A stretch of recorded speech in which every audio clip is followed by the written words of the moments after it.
تو تعظیم کرو. تعظیم کو بچانا ہے عبادت. دونوں بات سمجھ میں آ گئی نا. اب یہ دیکھو کہ میں نے آپ کو بتا دیا کہ کئی تقریروں میں بتایا. ایک بات مثال بتا کے آگے بڑھوں گا. صحابی کا ڈیفینیشن کیا ہے؟ صحابی کا ڈیفینیشن وہ ہے کہ ایمان کی حالت میں، صحابی ایمان کی حالت میں یعنی یہودی بن کر آئے، نبی کو اپنی آنکھوں سے دیکھے، کلمہ پڑھے، ایمان پر موت آ جائے تو اس کو صحابی کہتے ہیں. نمازی کا نام نہیں، روزہ دار کا نام نہیں، تقوی کا، طہارت کا، غسل کا، وضو کا، ذکر کا، جماعت کا، حضرت جی کا، گاندھی جی کا، نہرو جی کا نہیں. صرف مصطفیٰ کی نظر صحابی بناتی ہے. آدم کا سجدہ فرشتوں کو فرشتہ بنا دیا. مصطفیٰ کی نظر ابو بکر صدیق بنا دی، عمر فاروق، عثمان غنی. تو اب ایک بات آپ کو سمجھ میں آ گئی نا. نظر سے، مصطفیٰ کے نظر سے ایمان، مصطفیٰ کی نظر سے نماز، مصطفیٰ کی نظر سے ٹوٹل. ایک بات ہولی ایک بات بتا دوں، ایک ہی ایک بات، وہ ایک بات ہے کہ تیری پوری عبادت وہاں پر ختم ہو جاتی ہے کہ صحابہ کو نبی سے نماز ملی، روزہ ملا، زکوٰۃ، حج، سب شریعت کا قانون. اتنا ہی نہیں، خدا بھی مصطفیٰ سے ملا. خدا ہی مصطفیٰ سے ملتا ہے. ڈائریکٹ خدا کو پسند نہیں رہے. تجھے کہیں کو ڈائریکٹ پسند، ڈائریکٹ دنیا میں آیا نہیں. ارے ماموں کا نام کیا؟ صادق بادشاہ. انہیں مسجد کا امام ڈائریکٹ دنیا میں آیا نہیں، ڈائریکٹ قبرستان کو نہیں جائے گا. اب بیچ میں ڈائریکٹ کی بات کیا ہے؟ آیا ماں باپ کے وسیلے سے، جائیں گا محلے والوں کے وسیلے سے. جنازے کا وسیلہ تو ہونا، یہ لے کر نہیں جائے گا. اتنا سڑ جائے گا، اتنا بگڑ جائے گا. جو غوث اعظم کی توہین کرتے ہیں ان کے چہرے بگڑ جاتے ہیں. اور ایک بات، اہل بیت کی محبت ایسی چیز ہے، نبی نے یہ گارنٹی کی بات نہیں بتائی کہ تم نماز پڑھو ایمان پر خاتمہ ہوگا، تم روزے رکھو ایمان پر خاتمہ ہوگا، تم حج کرو ایمان پر خاتمہ ہوگا، تم ذکر کرتے رہو ایمان پر خاتمہ ہوگا. ایمان پر خاتمہ ہونے کی نبی نے گارنٹی نہیں دی. تو نماز پر ناز کرنے والے نماز پڑھتے رہ، اللہ کا فضل ہو جائے گا تو گارنٹی نہیں. بخاری کی حدیث ہے، لیکن میرے مصطفیٰ گارنٹی ایک بات بتاتے ہیں. آج سیف اللہ کو یہ بات میں نظر کر رہا ہوں کہ بچہ اتنا تکلیف پڑتا ہے کہ یہ بات جان لے کہ یہ گارنٹی کی بات ہے. مصطفیٰ کہتے ہیں نماز پڑھنے ہے، نماز پڑھ. اگر 100 سال نماز پڑھے گا اس وقت پر شیطان آ جائے گا تو کافر ہو کو مرے گا. روزہ رکھ کر روزے کی حالت میں موت آ جائے گی تو اس وقت پر شیطان آ کر کھڑ جائے گا. بڑے بڑے اولیاء کو نہیں چھوڑا تو چھوٹے چھوٹوں کو کہاں چھوڑے گا؟ بڑی بڑی ریاضت کرنے والوں کو، عبد القادر جیلانی کو شیطان نہیں چھوڑا تو ان کے غلاموں کو کہاں چھوڑے گا؟ تو مصطفیٰ نے بتا دیا کہ دیکھ، نماز تجھے نہیں بچائے گی، روزہ تجھے نہیں بچائے گا، یہ ریاضت نہیں بچائے گی. حب اہل بیت کی محبت دل میں رکھ لے، ایمان کی موت مرے گا. یہ میرا کہنا نہیں، مصطفیٰ کا کہنا ہے. تو ہم یہ جلسے مناتے کیوں ہیں؟ ہم اہل بیت سے محبت بے پناہ کرتے کیوں؟ اس لیے کہ ایمان پر موت آ جائے. یہ وہابیوں کو نماز پڑھتے ہیں لیکن ایمان پر ان کا خاتمہ نہیں ہوتا. ہم اہل سنت والجماعت کو ایمان پر خاتمہ ہوتا ہے. اب ایمان والوں کے لیے اللہ تبارک و تعالیٰ کہتا ہے ہر بات ایمان والوں کے لیے ہوتی ہے، بے ایمانوں کے لیے نہیں.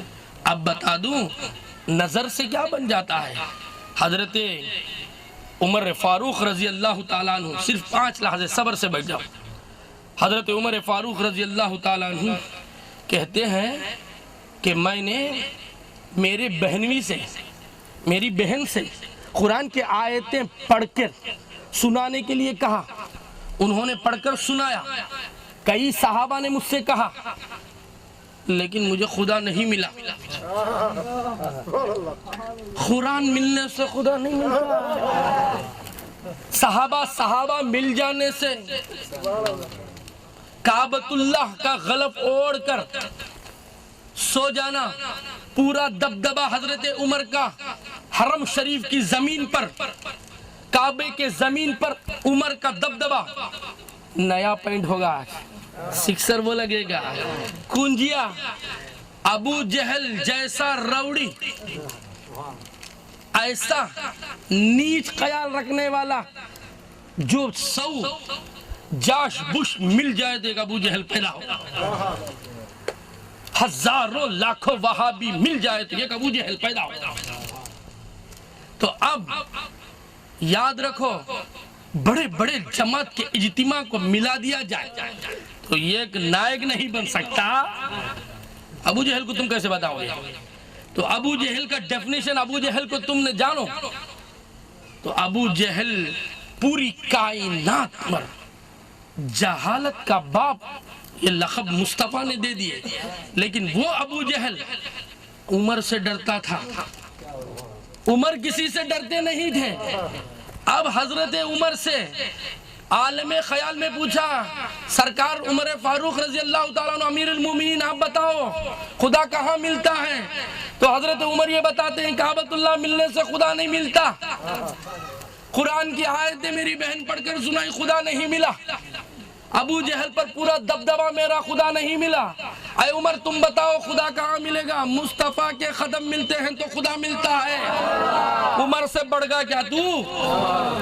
عمر نے یہ نہیں کہا میں نے سجدے کر کے خدا کو پایا، میں نے روزے رکھ کر خدا کو پایا، میں نے اللہ کے گھر میں خدا کو پایا، نہیں، کہتے ہیں مصطفیٰ کے چرنوں پر جب چلا گیا، مصطفیٰ کے قدموں پر عمر نے جب تعظیم کا سجدہ کیے، مصطفیٰ پہ اپنے آپ کی انانیت کو ختم کر دیے تو خدا مل گیا۔ عمر کو خدا مصطفیٰ سے ملتا ہے، تو غلام عمر ہے، تجھے تو اہل بیت ہی سے ملے گا۔ تو خدا ملنے کے لیے ہمارا مرید ہو، خدا سے الگ ہو کر تو شیطان کی جماعت میں جانے کا رہا تو نکو، تو مرید ہمارا اس لیے بن جا۔ مولانا اعجاز کا مرید بن گیا تو خدا مل جاتا ہے، بول۔ تو اللہ تبارک و تعالیٰ سمجھنے کی توفیق عطا فرمائے۔ اب عمر کی بات بھی جان لیے، فرشتوں کے استاد کی بات بھی جان لے۔ ایک چھوٹی پوائنٹ کر کے میں تقریر کو ختم کرتا ہوں۔ ایک وہ پوائنٹ ہے، حضرت جنید بغدادی کو کون نہیں جانتا؟ حضرت سرکار جنید بغدادی رضی اللہ تعالیٰ عنہ وہ پیکر کے بزرگ ہیں، وہ ایسے بزرگ ہیں، ایسے ولی ہیں، جو بھی ڈاؤٹ آئے، آج وہاں بھی آ کر اللہ والے سے پوچھتا ہے، لیکن جنید بغدادی اللہ ہی سے پوچھتے تھے۔ وہ پاور، یہ پاور ملا کیسے؟ حضرت جنید بغدادی کو یہ پاور ملا کیسے؟ ایک معمولی پہلوان تھے، ایک کشتی لڑنے والے پہلوان، اس پہلوان کو اللہ نے کیسے عطا کی؟ اعلان ہوا آج بادشاہ کے طرف سے، اس سیاست کے طرف سے، اس بادشاہ کے طرف سے آج کون لڑے گا جنید کے ساتھ، اس کو انعام دیا جائے گا۔ گورنمنٹ کے طرف سے، حکومت کے طرف سے، بادشاہ کے طرف سے جنید بغدادی، اور اپوزٹ میں کوئی نہیں ہو سکتا۔ وہ ایسے پہلوان ایک ہی انگلی میں پھچاڑ دے، جس کی قسمت میں اللہ ولایت لکھ دے۔ لیکن میں یہ کہنا چاہتا ہوں کہ ولی بننے کے پہلے جنید بغدادی تھے کیا؟ حضرت جنید بغدادی کی عمر کیا تھی؟ ریاضت نہیں تھی، کلمے کا معنی ان کو نہیں معلوم، کچھ نہیں معلوم، لیکن حضرت جنید بغدادی یہ کہتے ہیں کہ میری ماں کی زبان سے میں نے سنا ہے اہل بیت کی محبت ایمان پر خاتمہ ہوتا ہے۔ اس پر میں نے اس بات کو میں نے جان لیا، مان لیا، قلب میں اتار لیا۔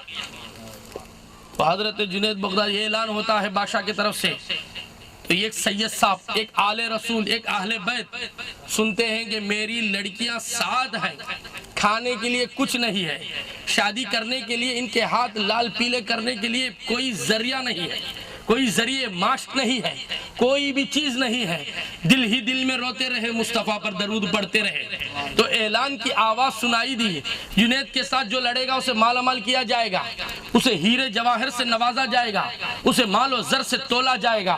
تو اس اہل بیت تھے بہت دبلے، عمر ان کی تھی 90 پر 5 سال، بعض روایتوں میں آتا ہے 90 پر 8 سال، بعض روایتوں میں آتا ہے 90 پر 2 سال، زیادہ روایتوں میں 90 پر 2 سال۔ تو 90 پر 2 سال کا بوڑھا یہ پکڑے کہ لکڑی پکڑے، تو اشرف دیکھ کر کہے کہ لکڑی کی وجہ سے بوڑھا کھڑا ہوا ہے۔ وہاں سے سیف اللہ نے کہا اشرف بھائی چپ رہو، لکڑی چھوڑ دے تو بڈھا گر جائے گا۔ تو اشرف نے کہا لکڑی کی وجہ سے بڈھا کھڑا ہے، تو سیف اللہ نے کہا بڈھے کی وجہ سے لکڑی کھڑی ہے، یہ دونوں کے بیچ میں خدا کی قدرت کھڑی ہے۔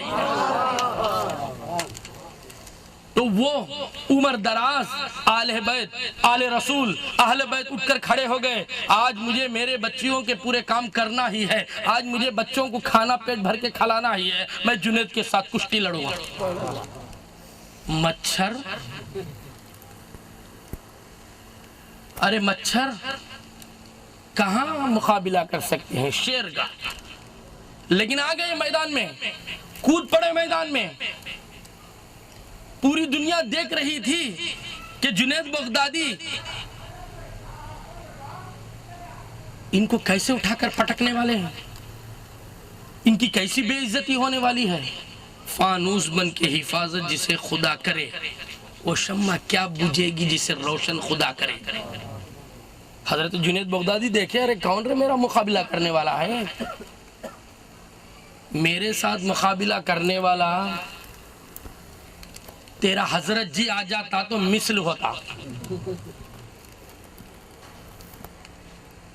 یا اس کا حضرت جی مر کو چلے گیا انہیں آتا تو مثل، تو میرے مثل ہی نہیں، میرے مریدوں کے مثل نہیں یہاں کے امام، میرے مریدوں کے سامنے بحث کرنے کے قابل نہیں یہاں کے امام، اس لیے کہ ہم نے امام حسین کا شربت پینے والے، امام حسین کا دم پر جینے والے، امام حسین کا دم بھرنے والے ہیں۔ تو آپ بتاؤں ایک بات، کھڑ گئے۔ جنید بغدادی نے کہا یہ کیسی میری بے عزتی ہے، ایک مچھر، ایک ایسا دبلا پتلا انسان میرے ساتھ 50 کو اٹھا کر ایک ہی بات میں پٹک دینے والا، یہ ایسا۔ اب میدان میں آ ہی گیا ہے تو جنید بغدادی کو پٹکنا ہی پڑے گا۔ جیسے جنید بغدادی سامنے آئے، وہ اہل بیت کے نورانی جسم لے کے، وہ آل رسول امام حسین کا غلام، امام حسین کا نواسا، امام حسن کا پوتا سامنے آیا۔ حضرت جنید بغدادی جیسے ہاتھ ملائے تو کان میں بول دیا کہ میں اہل بیت ہوں، تو حضرت جنید بغدادی پٹکنے کی کوشش نہیں، خود پٹک گئے، لٹ گئے، کہا کہ میں آپ کے سینے پر نہیں بیٹھوں، آپ میرے سینے پر بیٹھ جاؤ۔ تو جیسا ہی حضرت نے ان کے سینے پر بیٹھ گئے تو ہوا کیا، وہ جنید بغدادی کو، ارے بادشاہ نے اتنی بے عزتی کی، اس بادشاہ نے اس جنید بغدادی کو قتل کا اعلان کیا، وہ جنید بغدادی کو ایسا مارا گیا، سزا دی گئی کہ ایسے ایک مچھر کو ایک رپاٹے سے، ایک تماچے سے اس کی جان نکل جائے، ایسے کے پاس تو ہار گیا۔ تو بادشاہیت تو اور اسی طریقے سے پوری عوام جنید بغدادی کی بات کو سمجھ نہیں سکے۔ جنید بغدادی کہتے ہیں میں دیوانہ، عجب ڈھب کا دیوانہ ہوں، میں دیوانہ بنا ہوں تو ان کو دیکھ کر دیوانہ بنا ہوں، تم میری بات نہیں سمجھو گے، تم جو سزا دینا چاہتے ہو گدھے پر بٹھا کر۔ جنید بغدادی رحمت اللہ علیہ، جنید بغدادی کو ارے سر سے بال کو نکال کر بے عزتی کی گئی، اس طریقے سے کالے نختوں کو بٹھایا گیا، جنید بغدادی کے جسم سے کپڑوں کو نکالا گیا۔ حضرت جنید بغدادی مایوس ہو گئے اور کمرے میں سرکار دو عالم صلی اللہ علیہ وسلم کی آل کے لیے میں نے یہ کام کیا ہے، احسان کا بدلہ احسان ملنا چاہیے۔ جنید بغدادی جیسے ہی سوچتے رہے اور آنکھ لگ گئی، مصطفیٰ آ گئے اور آ کر کہنے لگے جنید بغدادی تو نے میری آل پر احسان کیا، میں تجھے ایسے ہی نہیں چھوڑوں گا، تجھے اولیاء کا سردار بنا دوں گا۔ تو کہا کہ مصطفیٰ نے کہا اے جنید بغدادی تیرے پاس ریاست نہیں تھی، تیرے پاس تقوی نہیں تھا، تیرے پاس کوئی بھی اعمال صالح جنید بغدادی کے پاس نہیں، صرف آل کی محبت ولی بناتی ہے۔ تکبیر رسالت مفکر اسلام صرف اہل بیت کی محبت ولایت دے سکتی ہے، تو اب اہل بیت سے محبت کرنے لگو، تمہارا ہر کام کرامت والا ہو جائے گا۔ اہل بیت سے محبت کرنے لگو۔ میں نے بتا دیا صرف آدم علیہ السلام میں مصطفیٰ کا نور تھا، اللہ سجدہ کرایا، اور یہاں پر حضرت عمر کے پاس اللہ تبارک و تعالی عمر کو نبی کے قدموں پر جھکا کر خود مل گیا، خدا مل گیا عمر کو۔ اور جنید بغدادی کا واقعہ ہمیں یہ بتاتا ہے کہ اہل بیت کی محبت ہی ولایت کو کافی ہے۔ اہل بیت کی محبت سے ولی بنتے ہیں، ریاضت سے نہیں، تقوی سے نہیں، توحید سے نہیں، طہارت سے نہیں۔ تیرے سجدے اللہ کو کیا ضرورت ہے؟ جب تیرا پیر کریا تو اس سجدوں کو منہ پہ مار دیا، تیرے مرید کے سجدے لے کے انہیں کیا کرے گا؟ وہ تو چاہتا ہے کہ میرے مصطفیٰ کی آل سے محبت کرو۔ تو ایمان پر خاتمہ اگر ہونا ہے تو کسی نہ کسی شیخ کے مرید بن جاؤ، کسی نہ کسی اہل بیت کے دامن کو پکڑ لو تو ایمان پر خاتمہ ہوگا۔ ایمان پر تمہاری موت آنا ہے تو ایک گارنٹی بات رکھ لو، نماز پڑھتے پڑھتے گرا تو موت ایمان پر نہیں آئے گی۔ موت جان نکلنے کے وقت پر شیطان آ کر کھڑا ہو جائے گا۔ حضرت راضی کو نہیں چھوڑا، حضرت شمس الدین کبریٰ کو نہیں چھوڑا، غوث اعظم کو نہیں چھوڑا، تجھے کہاں سے چھوڑے گا؟ تو تیری عبادت کی زندگی کی کنجی بچانا ہے تو ابھی کبھی نہیں، ابھی دفتر میں نام لکھا کر اہل بیت کی غلامی اختیار کر لے۔ وآخر الدعوانا ان الحمدللہ رب العالمین۔ الفاتحہ۔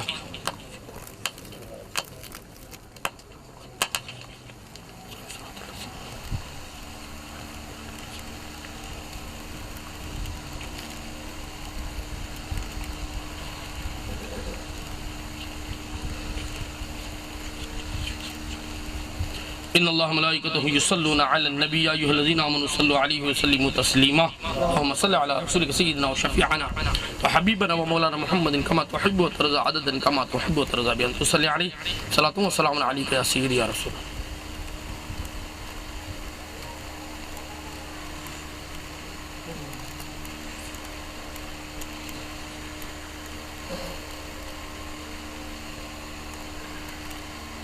اے پالنے والے حران و لحظہ، تیرے فضل کے ہم محتاج ہیں، تیرے کرم کے ہم محتاج ہیں، تیری رزاقیت کے ہم محتاج، تیری غفاریت کے ہم محتاج، تیرے سلام ہونے کی صفت کے ہم محتاج، تیرے فتح ہونے کی صفت کے ہم محتاج، تیرے شافی ہونے کی صفت کے ہم محتاج، تیرے غنی ہونے کی صفت کے ہم محتاج، تیرے سلام ہونے کی صفت کے ہم محتاج، تیرے غفار ہونے کی صفت کے ہم محتاج۔ میرے مولا ہمیں کسی کا محتاج نہ بنا، ہم سب کو زمینی فتنوں سے بچا لے، آسمانی بلاؤں سے بچا لے، ظالموں کے ظلم سے بچا لے، حاسدوں کے حسد سے بچا لے، آگاہ کے شر سے بچا لے، لا علاج بیماریوں سے بچا لے، امیدیں ٹوٹنے سے بچا لے، غیروں کے سامنے مایوس و شرمندہ ہونے سے بچا لے۔ اے پاک پروردگار ہمیں کسی کا محتاج نہ بنا، ہمیں نمازی بنا دے، اہل بیت کی محبت سے ہمارے دل کو منور کر دے۔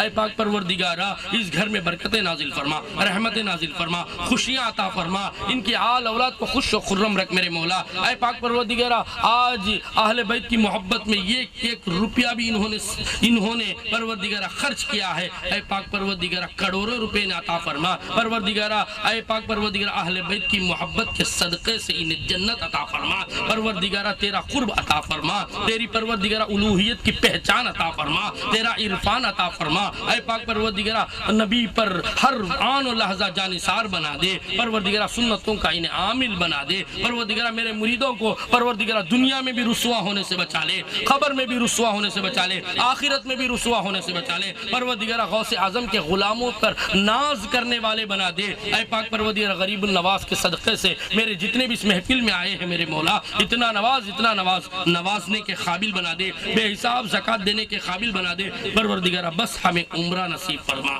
پروردگارہ ہمیں بار بار عمرہ نصیب فرما، ہمیں حج نصیب فرما۔ پروردگارہ ہمارے بچوں کی خوشیاں ہمیں دکھا، بڑوں کا ادب کرنے والا بنا، پروردگارہ چھوٹوں پر شفقت کرنے والا بنا، تعظیم کرنے والا بنا۔ اے پاک پروردگار تو ہم سب سے راضی ہو جا۔ ربنا تقبل منا إنك أنت السميع العليم وتب علينا يا ربنا إنك أنت التواب الرحيم ربنا فاغفر لنا ذنوبنا وكفر عنا سيئاتنا وتوفنا مع الأبرار ربنا اهدنا الصراط المستقيم نبينا صديقين شهداء صالحين إن الله ملائكته يصلون على النبي يا أيها الذين آمنوا صلوا عليه وسلموا تسليما اللهم صل على رسولك سيدنا وشفيعنا وحبيبنا ومولانا محمد الجد الحسن والحسين وعلى آل سيدنا شفيعنا حبيبنا ومولانا محمد وبارك وسلم صلاة وسلام عليك يا سيدي يا رسول الله سبحان ربك رب العزة عما يصفون وسلام على المرسلين والحمد لله رب العالمين صلى الله على محمد صلى الله